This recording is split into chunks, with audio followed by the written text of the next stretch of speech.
welcome back to another episode of Living Luna, where we dance every beginning for some reason, and it just has stuck forever. I wish that the song wasn't popular, because remember the song I sent you earlier today? I'm gonna link it in just play Look that in the song. episode notes for the song. Yes, and imagine our Living Luna crab dance. Exactly. Yeah.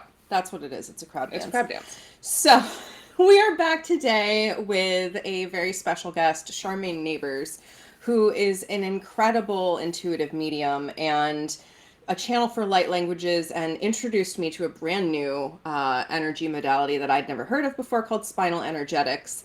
And Kenna and I were both lucky enough to be able to have a session with Charmaine privately to go through our own stuff. And we're just so excited to have her as a guest today and to get into her story and share this work with the world. So let's bring Charmaine on. And boop. Welcome, Charmaine. Hello. Thank you. So let's just start. If you want to, I just very briefly introduced you as sort of this intuitive being, but what else do you want to say about you? I have so many passions and I've explored so many things. I think consistently, I just like learning new things all the time. I paint, which I'm just recently getting back into, which is what's behind me. I have a passion for figuring out what I don't know. So if anything like scares me, especially if something is like weird and scares me, I have to figure out everything about it. And one of those things, like growing up in a Christian house, which was actually a very cool Christian house as far as Christian houses go, but like, what is there beyond the veil? Since we talk about it all the time when we're talking to these, these spirits that we do before we eat or whatever, like who is it that's actually listening and whatever is that? So I think growing up in that environment, I was really had a lot more questions than anybody could answer. And so that's kind of like also been how I've went through life, is finding out the answers to my questions, even though there's really no the right answer. I look for all the answers to the questions. So yeah, like collecting different perspectives to see what all the possibilities are. Absolutely. Like, because, everybody has a different perspective and everybody has a different experience and everybody has a different way of articulating something. So I love hearing specifically from, different cultures, different people, all that. So.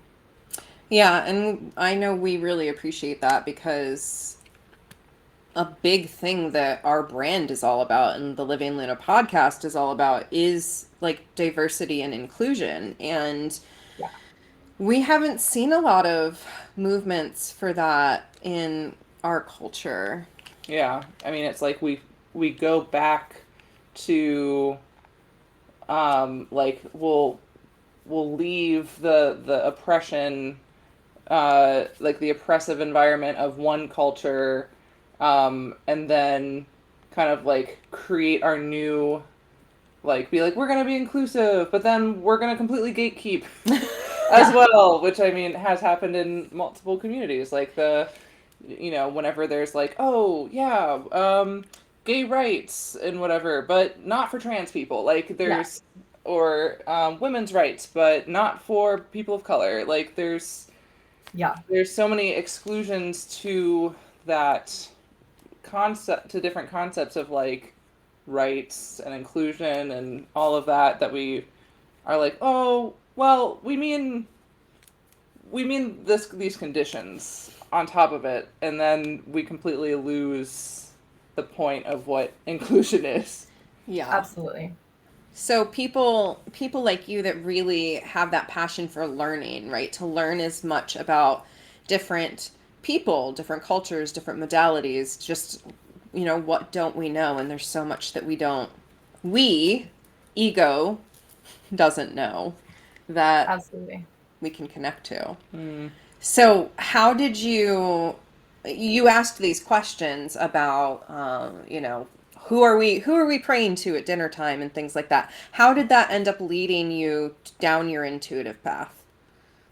Um, I so I have to give like so much credit to my auntie. I have a unicorn behind me. There's a face over here, like So cute. And she's just always, she's like my inspiration for art. I have her work all over my house, and she always gave me art supplies and stuff for every birthday, every Christmas. And she also is queer, and very into, just like me, and I get it from her, that she completely is, her relationship to spirit is so important. And luckily in our family, because we have such like a long history of queer people, that like that was never an issue ever. At least when I was alive, it was never an issue that I'm aware of. And so she was totally accepted by the family. And she also used, her passion for spirit and prayer and stuff that we all grew up with, to explore more along the line of spirituality. And she had sent me books and stuff like that, like channeled stuff from like the 50s, 1950s, like way before it was what it is today. Hi. And introduced me to like Hinduism in a way, and all different types of Christ consciousness is really her specialty of like studying is Christ consciousness. And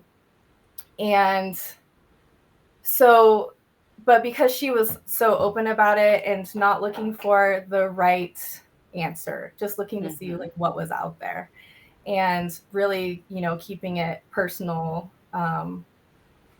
and not looking for someone to tell her what is the way to be doing things, So that's kind of like how I was influenced in that way.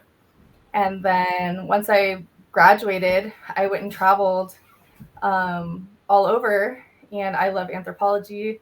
And so a huge part of cultural anthropology is, what are the religions or the spiritual practices that inform the community of, who they are beyond being themselves in this physical body. And so I went to like Hindu temples, and I tried to just like figure out. It was before the internet was what it is today, obviously. And,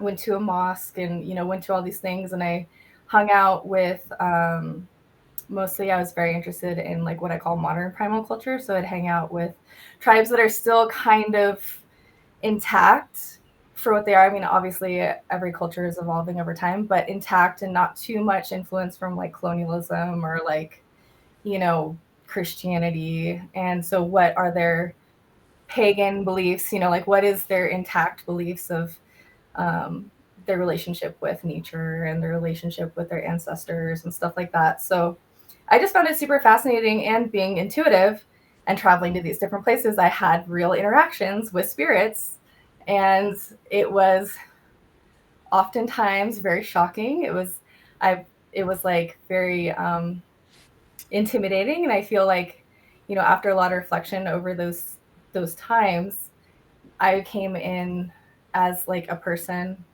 And of course I always try to be respectful. If there was any like superstitious things, I would always be like, okay, I'll do this when I enter the jungle. I'll, do all these little things that are respectful for the, beings that live there. But I wasn't always met with welcome from the spirits. And I think probably because I'm just a freaking white girl, you know what I mean? Like I looked weird being there. I was like, I very much stuck out. And so I think that, maybe the spirits were like, hey, it's a white girl. Like, we better put on our guard because other white people have come here and, mess with our people and mess with their nature. And I feel like those are mostly ancestral spirits that I've interacted with, that have had those like confrontational experiences with. And actually, one time I had a very intense experience, and I was with my friend who was Indigenous. He was Iban, and it was in Borneo. And that was the first time that my light language came through, and so strongly. And I never done it in front of anyone. And it was like my whole body was channeling, and um, I was doing mudras with my hands. I was speaking like language. I could see in my third eye the spirit being that I was communicating with. And in my heart, I was like, oh no, like we could literally die. Like that it was a very sketchy circumstance. And we made it out. And I'm like, I won't come back here. Thank you very much. But it wasn't just me, it was also him. So yeah, there's been a lot that has informed my path and also helped me to articulate more questions.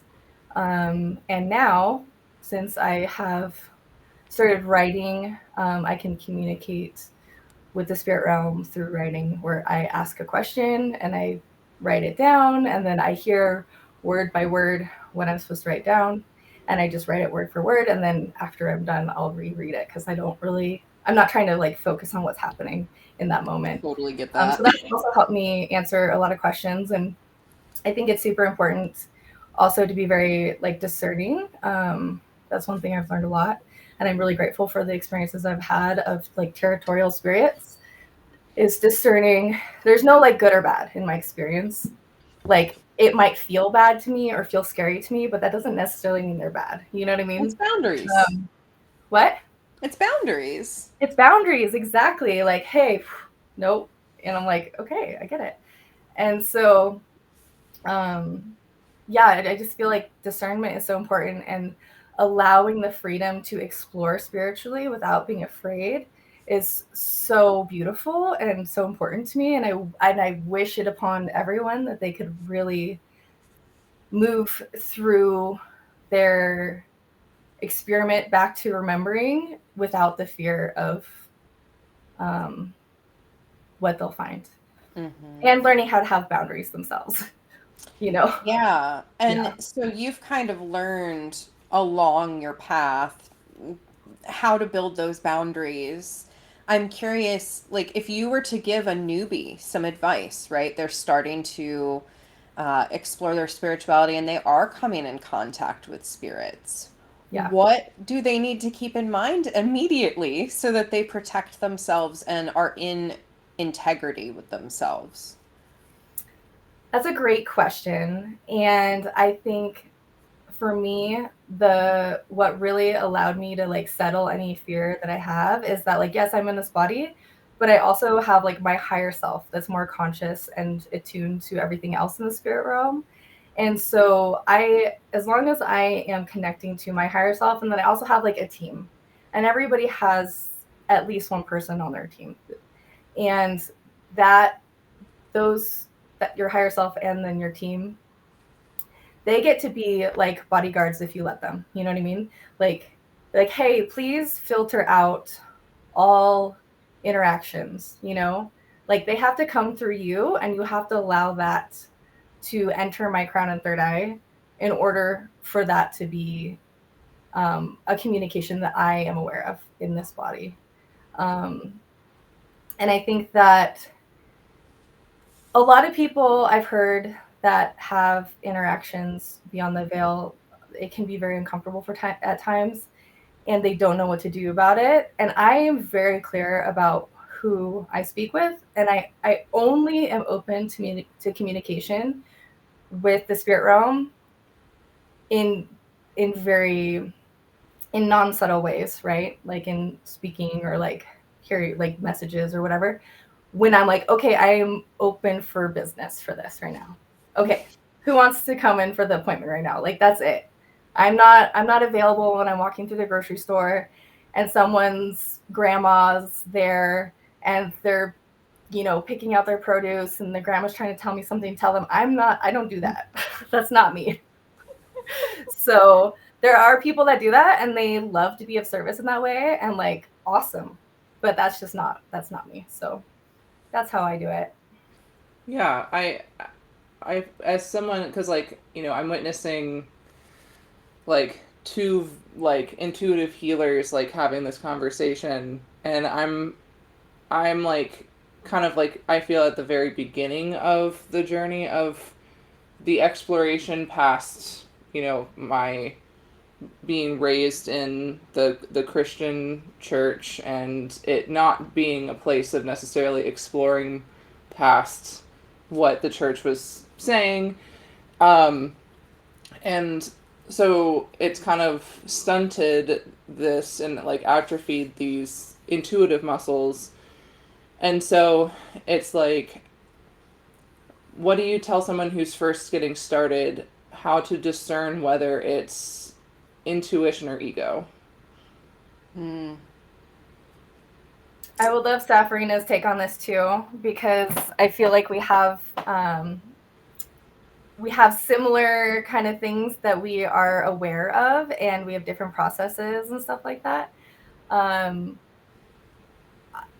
I think that it can be very confusing, and I've definitely received messages that made no sense, and it wasn't necessarily my intuition. It was someone else telling, like, you can be influenced by other things that are not your intuition, that can seem like your intuition because it's coming from inside you, but it's not my essence speaking to me. It's not my intuitive essence. It's something else trying to influence me. And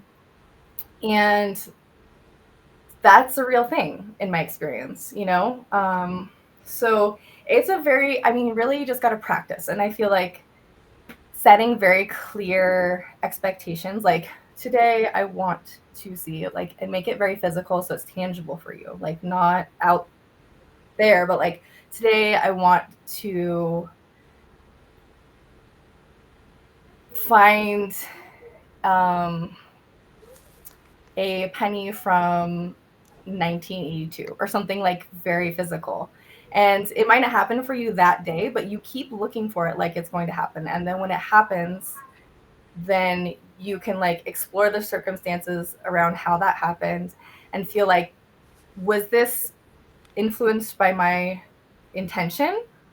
And then once you start kind of building that in the physical realm, like, I want this to happen, and then looking for that, and then building up your trust in yourself, I feel like then you can kind of explore the more subtle things that are not necessarily physical. That's so interesting because I do come in from a different angle. That makes me really wonder what. Do you know your natural number, Charmaine? I think I'm a 2. I'd be curious to double check if you're a 2 because you're coming in from a very physical body based perspective. And as a 9, I'm more in the spirit realm. So the way that I would approach it for a beginner would probably be what comes to mind for me is the affirmative prayer. And one of the steps of affirmative prayer is dropping from your head into your heart. So you can kind of feel the difference. And body-based people can feel the difference in a more tangible way, probably. But of when you are egoically in your head with an intuition versus receiving something from the heart. So I last year was a prayer chaplain for a Unity Church, which is they are a spiritually unlimited Christian congregation that sees the Bible as a metaphysical text and invites in all spiritual perspectives and practices, basically. Yeah. And so I was prayer chaplain for them for a year, and that was the training, is like to pray and to receive from spirit instead of from our mind, our ego. We had to get in the practice of centering in the body and feeling that ego and then literally dropping into the heart space to receive from the energy of love or spirit instead of out of here. So that would be, discerning the feeling of ego versus like love even. Could be a really good beginner way to experience the stepping into getting out of ego mind. But then what Charmaine was sharing, that sounded like that sort of tangible manifestation of proving to yourself that focusing the thoughts on certain outcomes can begin to bring that into your world. Mm-hmm. Yeah. Yeah. I mean, I guess I'm also like, I'm hearing you two also talk about, so like there's intuition, there's ego, there's guides, and like spirits that you can interact with. Um, and I like intuition, like in terms of like a therapist state, like I work with internal family systems and intuition. If you there's self energy, um, which is intuition, and but then there's also self-like parts, which are egoic aspects of us that are trying to prove that they are self energy. Like they're trying to be like, oh no, like you're, yeah, I'm self. Like this is you're Trust fine. this. Trust this, um, or like yeah. So like there's that, and then on another terms like the spirits piece, it's like you can you can usually figure out that it's a part that's trying to convince you that it's self because it has some opinions versus self energy is very just like an observant, compassionate, loving presence that's not going to be critical or judgmental. So it's like it's kind of easy to kind of work through that. But then when it comes to like working with spirits and guides and trying to discern that from ego, like how can you tell that? Like is ego just presenting itself as like, oh, here's a, like my, like if there's an animal spirit that comes in to speak to me about something, is it not just a part of me or ego trying to mask as a spirit telling me, because like, don't spirits, aren't those more opinionated? Like, because like, I don't think every spirit that you interact with is going to be like spirits have boundaries, like the ancestral spirits have boundaries, so it's like how can you tell whether or not that's like a spirit from somewhere else or just ego within you projecting onto some concept?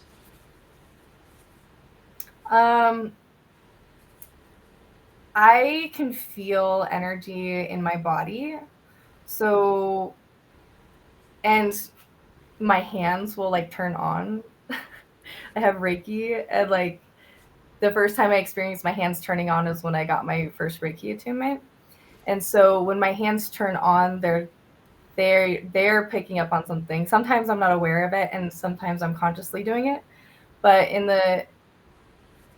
the situations where I was experiencing like an ancestral spirit who is still pretty much bound by physical body. They're pretty much still themselves as a physical body, and they're staying attached to their family unit, to their tribal unit, to their lands as a guide to protect.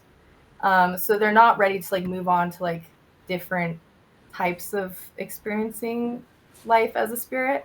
They're still very much attached to those areas and those people. Um, and so my hands turned on first, and that's how I knew it, which is like me, my energy, my personal energy going out. So it's creating like a boundary around me.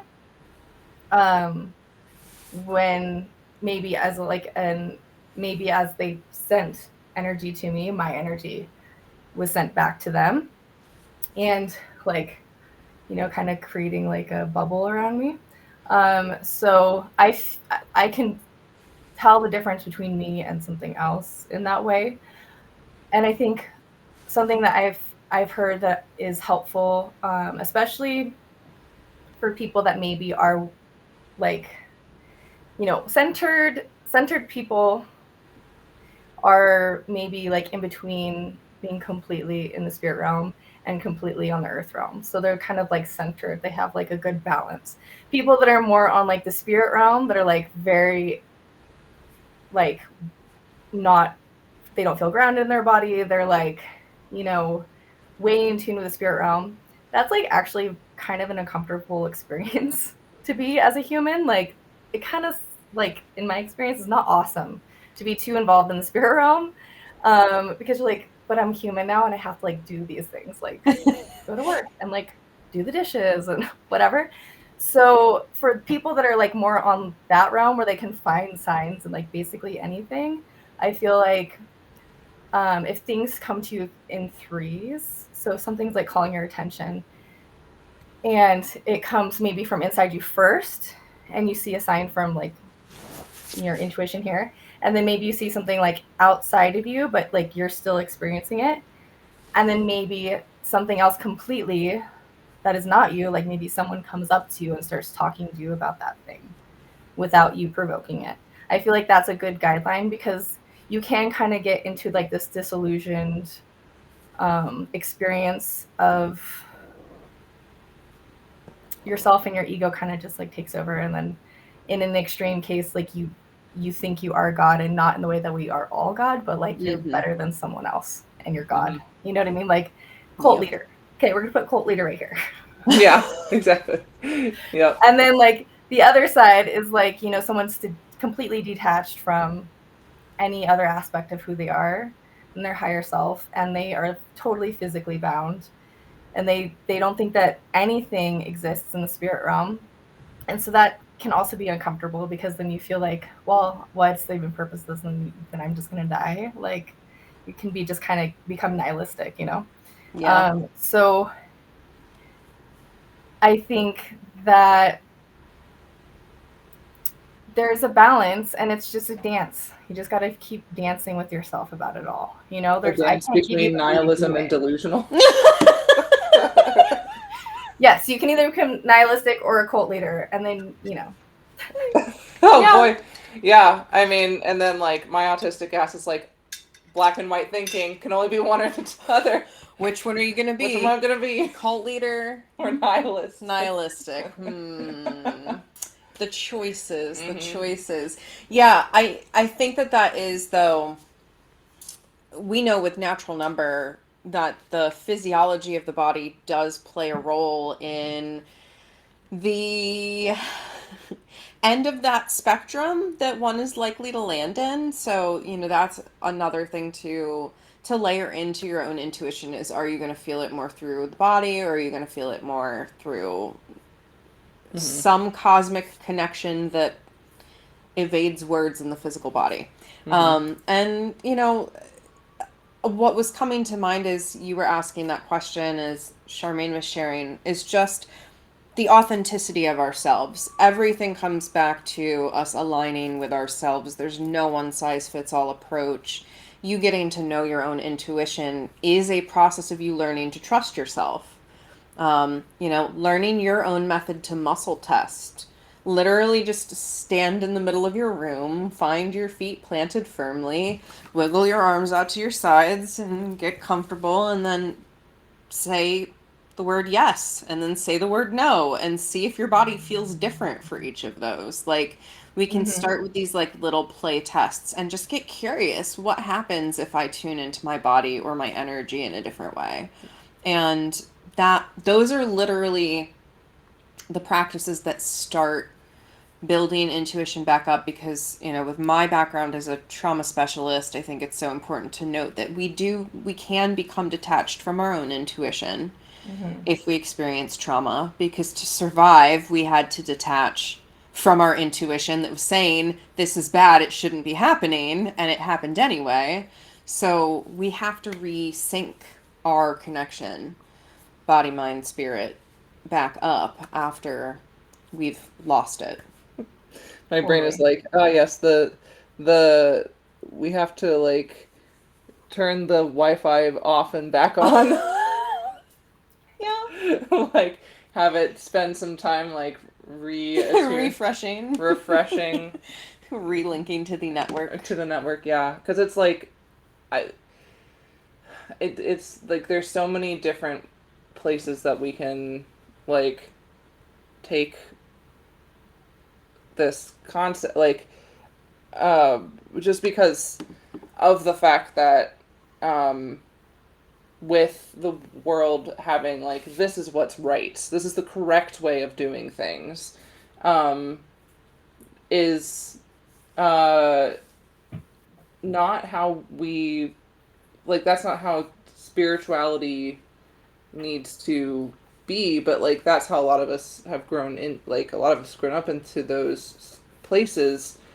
And so now when we're like, oh, screw that concept of, you know, being a place that's telling us the correct way of doing things, there are still parts of us that are like, like, what if I'm doing it wrong? Like, how do I know if I'm doing it right? Like, you know, so it's like we're second guessing ourselves based off society again. well, yeah, like the religious concepts that are saying you need to do this right or else, even if we're like, I'm detaching from that concept, it still follows us in that doubt of the intuition. Like, as soon as I have any sort of, man, I'm crazy for thinking this, or this is like stupid that I'm even trying to, you know, work or like figure this out, or, you know, any sort of cynicism that comes up is like just the background, just the 18 to 20 plus years of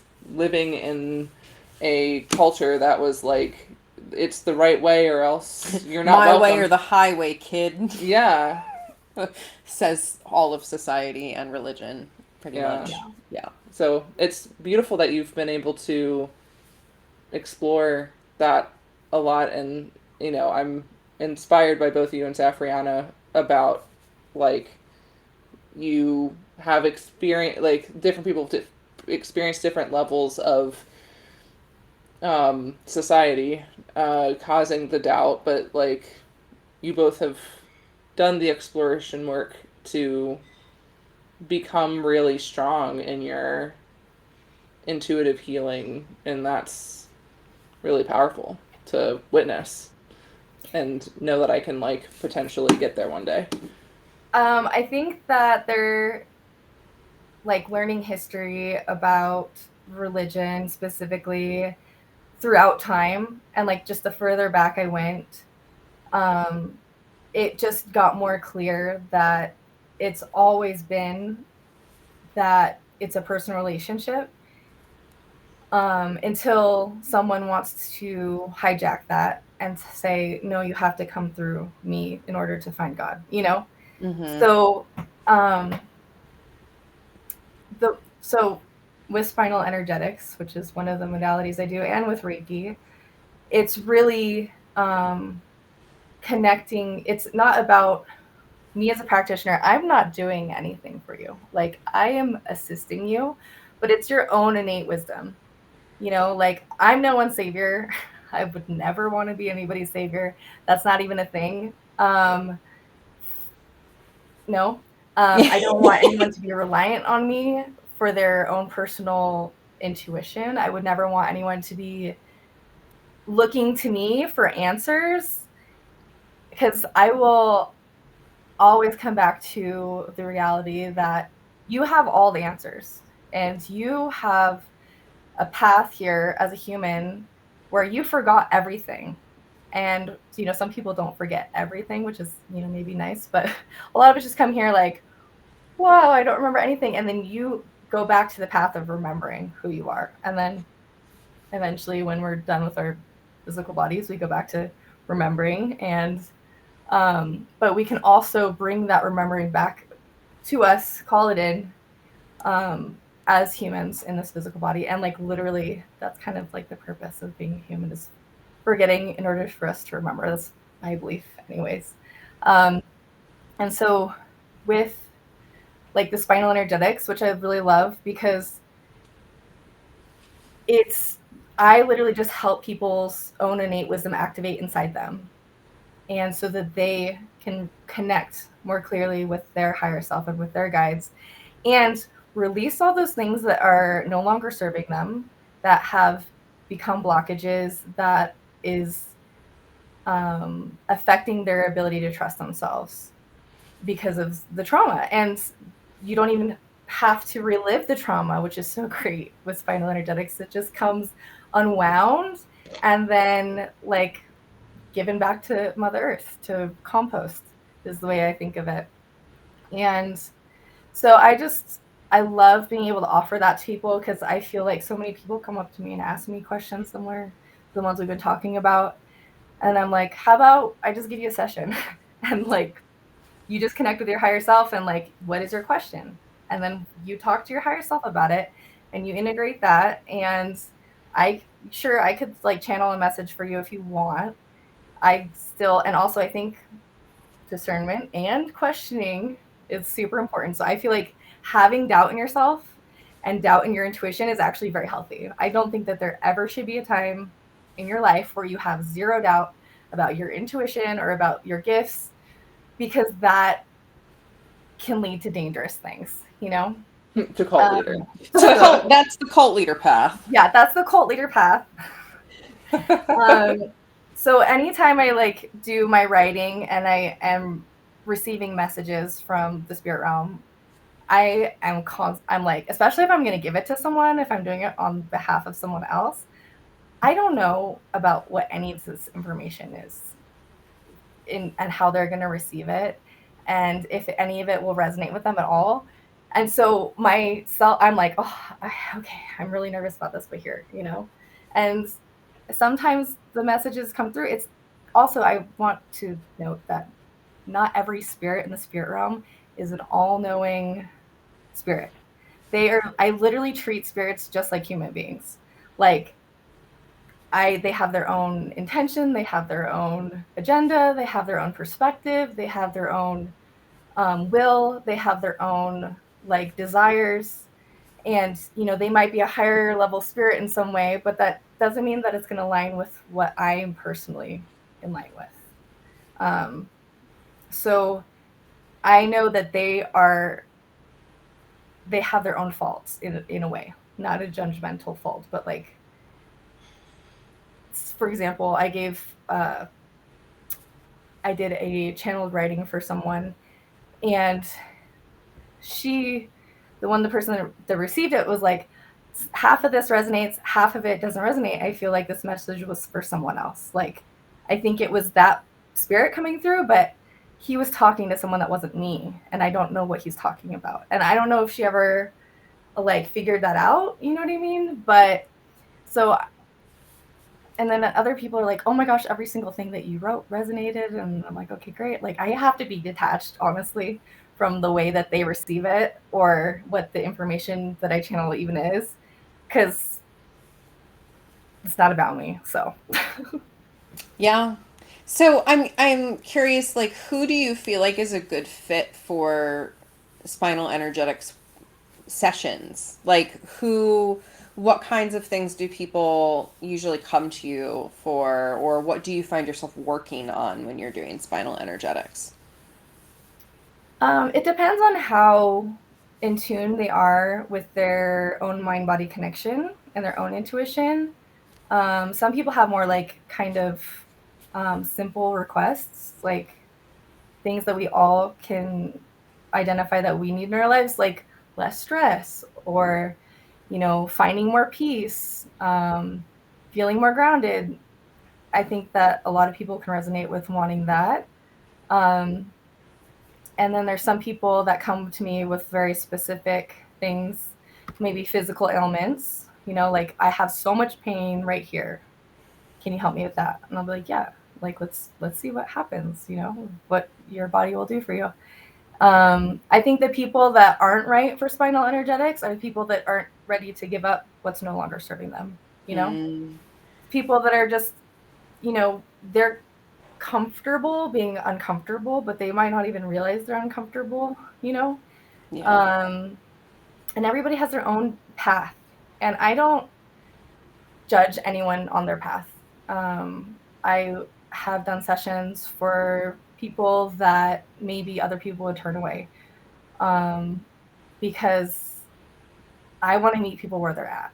And I feel like the people that don't fit the criteria to some people, like they think, oh, they're not really ready for this. Like, I would never judge people think they're not ready for it. If they say they are, then okay, you know, that's it.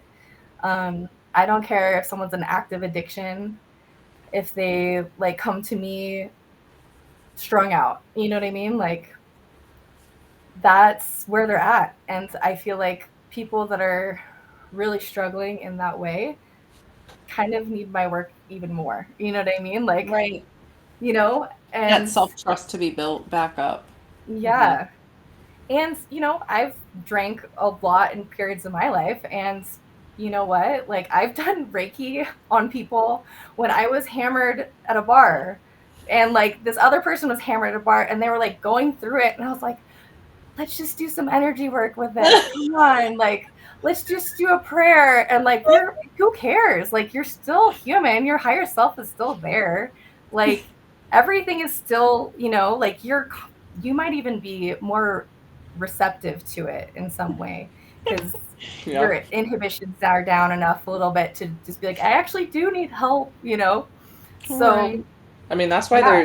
there's what is it, MDMA is Assisted therapy, yeah. yeah, like there's more psychoactive drug assisted therapeutics now that are like actually they're like I believe based off of different documentaries that we've watched, there's actually like they had paused the studies because they had originally had studies happen like several decades ago that then were paused due to like the politics and capitalism, and but I think that they're now actually getting studies back up off of the ground, and so now there's more people able to actually become licensed in the practice of, you know, providing those drug assisted therapies, and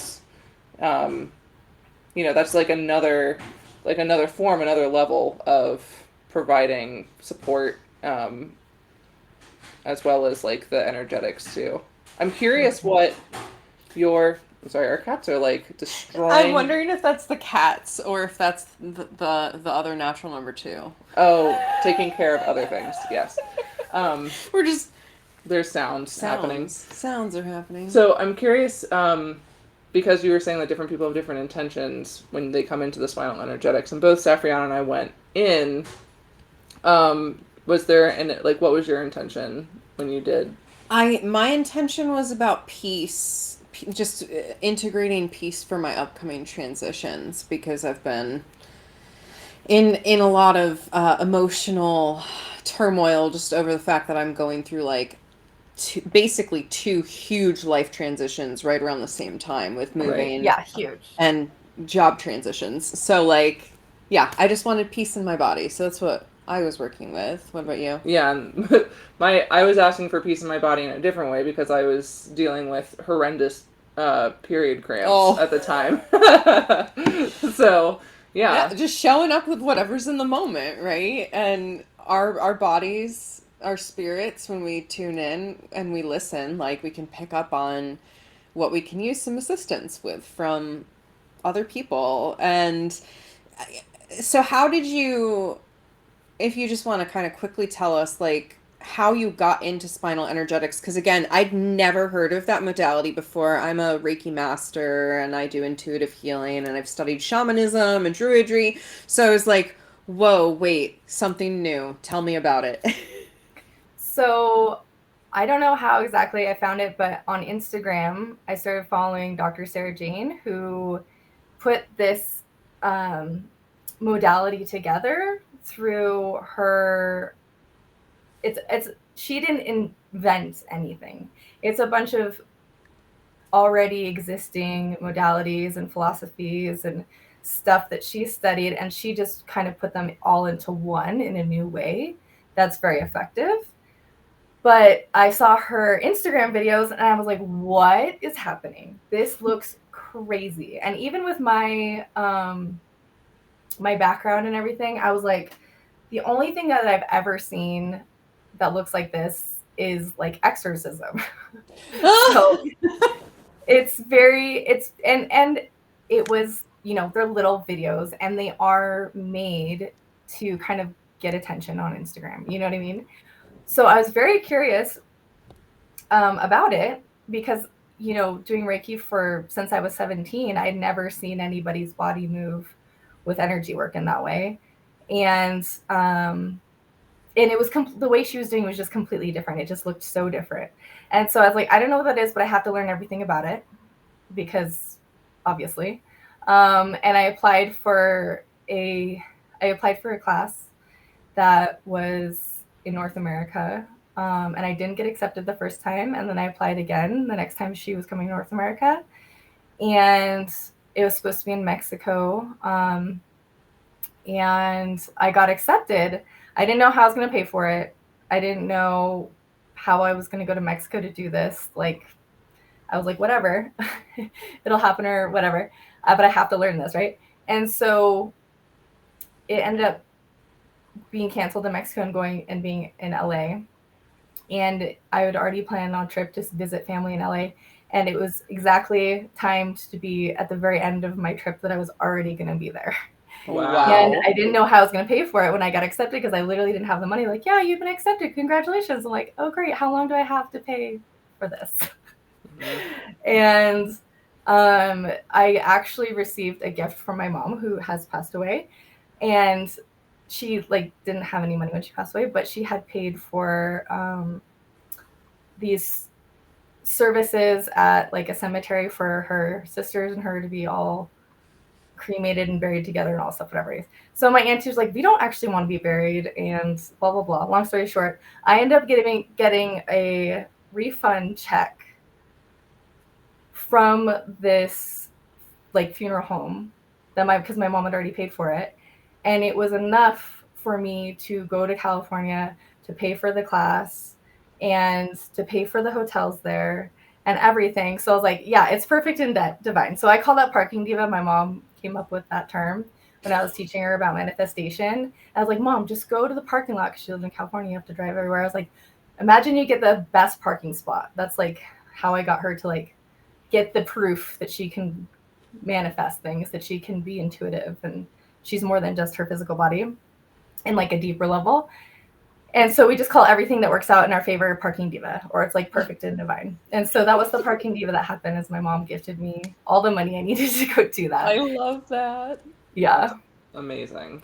So it really was a practice that you were meant to receive and learn. And thank you for, offering it to us. And yeah, I mean, I feel like I'm still integrating from mine. I know yours was much more recent, but I was very, very gentle with myself the next few days and canceled all my plans and just like let myself chill because a lot came through. And I love energy work, and it always does exactly what it needs to do when we trust that it will. So, and I just painted with my period blood.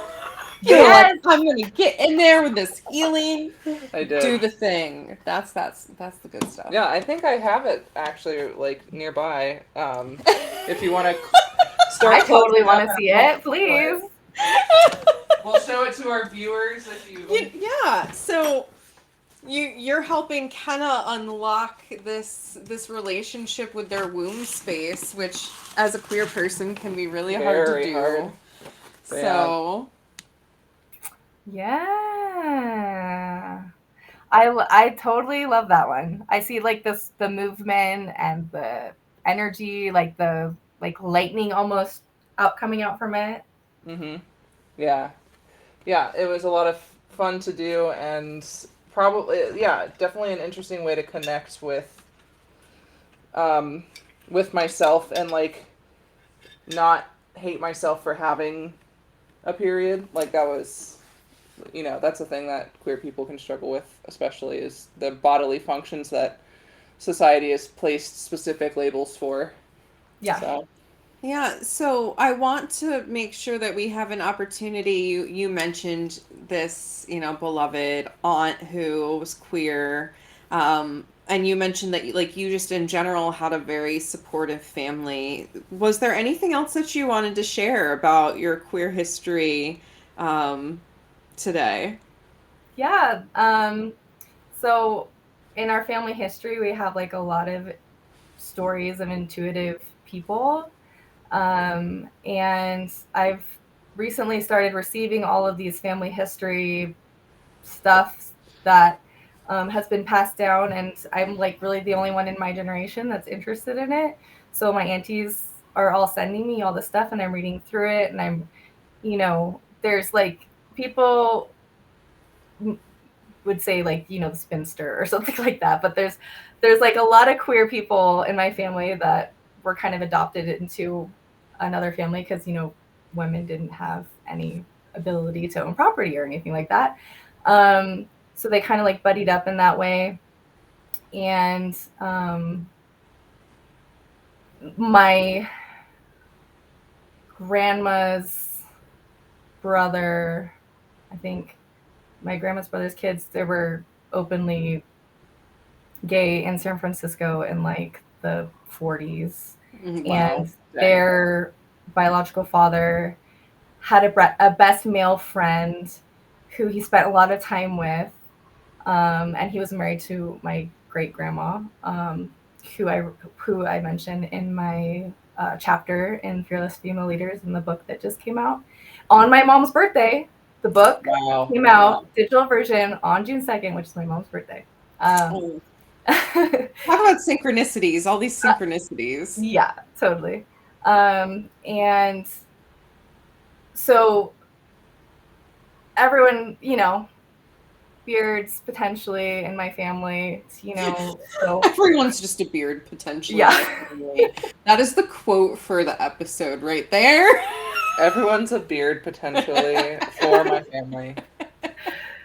And I was looking forward to, potentially being like growing up. I was like, if I ever get married, it's going to be for like immigration reasons, like I'll find some gay person that wants to get married so they can become an American, and then I'll be their beard and we'll have this like great relationship. We can be married and all that. And I ended up marrying a man, which everyone in my family was shocked about. And he is actually American.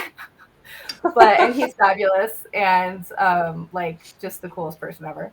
And that was like, that's a whole nother story, but definitely spirit led. And yeah, like, no, there was never judgment about being queer because literally everybody for generations has grown up with someone in the family that's queer, and historically my family, while Christian and growing up in like Christian church, it was never like anything but a personal relationship with God. And yeah, there was like the Bible and different things, but no one ever said, I don't think anyone in my family believed in hell in the way that the Christian church that I grew up in would occasionally speak about. You know what I mean? It was always more like love one another. It was more like the Jesus principles, Yeshua principles of like love one another as yourself, like treat each other as you would want to be treated. And so that was kind of, and charity work and accepting, there was a little bit of this and that, but it was mostly like, I didn't realize that Christians weren't like that until I was like much older. And I was like, you're a Christian? Like, that's not how Christians are. If you are not like number two, what a disappointment. Like, damn. Oof. So you mentioned your chapter, and in this latest book that came out with AMA, the Fearless Female Leaders, and your chapter goes into some of your intuitive history. Can you just give us like, why should people go read your chapter?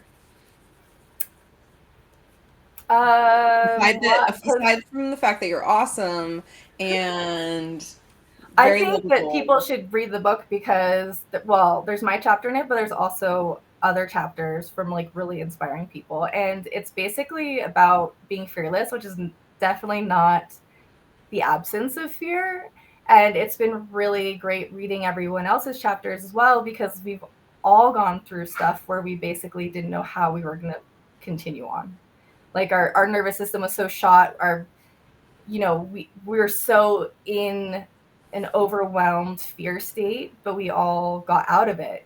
Terrible things have happened to us, and they really speak about the things that they've never told anyone. And I wrote about something that only my very close people know about, because it was so traumatizing for me to even speak about. It would, bringing up the trauma, my nervous system would start feeling it again, and the anxiety would come back and stuff like that. So I just like didn't even speak about it, and then I had to write about it. When I was writing my chapter, I really tried not to write about it. I was like, I'm not writing about this. I'm definitely not mentioning any of this. I know that feeling. You definitely know that feeling. I know that feeling. But I ended up writing about it, and it was very scary for me, because I actually disappeared for 10 years. Like, my name wasn't on anything. Like, I tried to make myself untraceable, and because I was very scared for my life and my family. And this chapter is like me coming out into the public again. Yeah. And I was very scared to do it, but I was like talking to my team, and I was talking to my higher self, and they're like, hey, like, be fearless. Like, it's time for you to be no longer hiding, and you need to share your gifts with the world, and you need to expand beyond the people that personally know you in your real life. And so that is why I wrote my chapter, and why it's so important to me, and the catalyst that it is over the last couple months for me coming out in a very scary way. That isn't scary now. I'm not afraid, but like me 5 years ago, it'd be like, no way. There's not a chance. Like, I'm just gonna continue to be unknown for the rest of my life so I can stay hiding. So yeah. Yes. Welcome to the Shining Club. It's, shining our light is scary after that. And thank you for doing that personal work and sharing your gifts with us and your chapter with the world. And if you want to work with Charmaine, you can find all her contact information in the show notes, because she's awesome, and maybe you want to go try some spinal energetics for yourself. So thank you so much, Charmaine. This was a really awesome conversation with, I hope, a lot of good points for people, whether they are new to spirituality or, seasoned practitioners that just are collecting perspectives. And trying not to go down the cult leader pipeline. Yes. Heck. All right. Thank you, Safriana, and thank you, Ikenna. I'm so grateful that I get to spend time with you, doing sessions with you, and hanging out with you in that way. It's my favorite. And I look forward to hanging out with you more with your offerings, and meeting other cool people that want to hang out with you two, and through your moon, what is it? Your Sacred Moon Circle. Sacred Moon Circle. Your moon circle. Portal Path Walking, my Sedona retreat. Everyone needs to come to Sedona. And hopefully by the time this PowerPoint, this podcast comes out, I will start offering different, like the art that I just showed, doing some neurographic workshops for people, so they don't have to use period blood, but like the line work that you witnessed. That could be a workshop, though. It could be a workshop, but I'll start them off with just the line work, and then we can add period blood later. So yeah. All right. Awesome. Well, until next time, thank you for tuning in, and we'll be back. Bye. Bye.